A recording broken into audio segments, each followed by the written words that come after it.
Isang mapagpalang araw po sa atin lahat.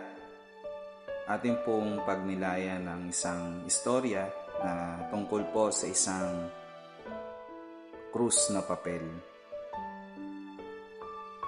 Isang araw, may isang bata na nagrereklamo sa Diyos.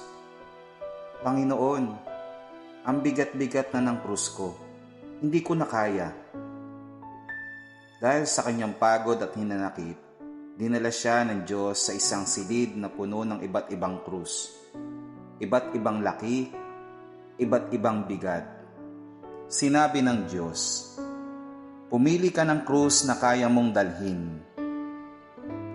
At isa-isa niyang sinubukan ang malalaking krus.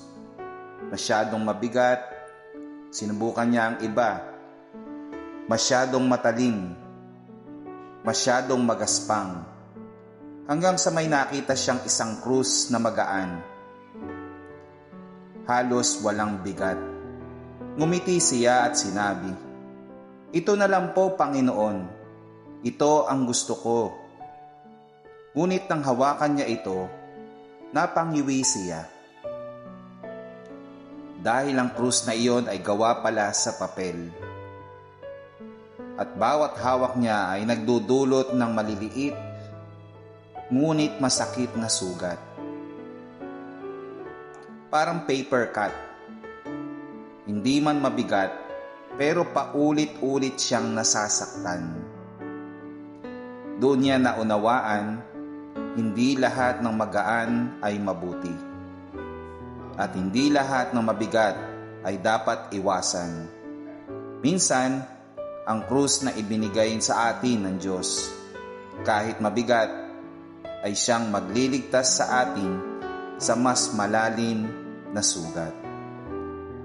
Ang bawat isa sa atin ay may kanya-kanyang krus. Hindi ito ibinigay para tayo'y pabagsakin, kundi para tayo'y hubugin. Manalangin tayo. Panginoon, turuan mo kaming yakapin ang krus na iyong ipinagkatiwala sa amin. Bigyan mo kami ng lakas sa gitna ng hirap at pananampalataya sa gitna ng sakit. Naway matutunan naming magtiwala na ang iyong plano ay laging para sa aming kabutihan. Amen.